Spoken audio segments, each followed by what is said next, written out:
So কাশফুলকে বিদায় জানালাম এবছরের মতন, আর আশা হবে না হয়তো কাশফুলের জগতে দেখা হবে না। এই ঢাকা শহরকে আমি ত্যাগ করব অল্প দিনের ভিতরেই। গেছি অলরেডি, আমি ঢাকা থেকে চলে গেছি যে জায়গায় আমি দীর্ঘ 10টা বছর থাকছি।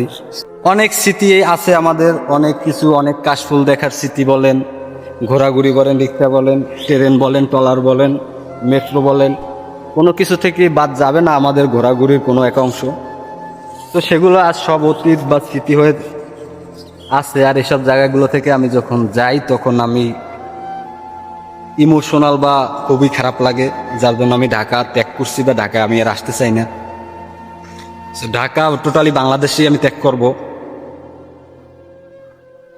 যেটা আমার কখনো যাওয়ার ইচ্ছে ছিল না বা আমি কখনো চাইনি যে আমি দেশের বাইরে যাব।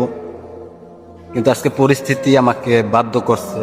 যে মানুষটার জন্য আমি আমি কোনো জায়গায় যাই নাই, সেই মানুষটাকে সারা অনেকটা দিন, অনেক মাস, বহুদিন কথা হয় না, দেখা হয় না, একটা দিন দেখা করা ছাড়া থাকতে পারতাম না, আমি এমন ছিলাম।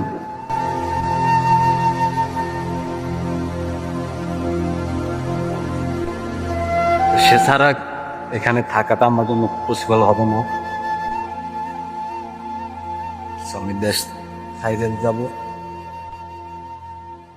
এই পৃথিবী ছেড়ে তো একদিন যাবই। তার আগে তার আশেপাশে তার যে পৃথিবীর জায়গাগুলো, এগুলো থেকে আমি দূরে থাকতে চাই।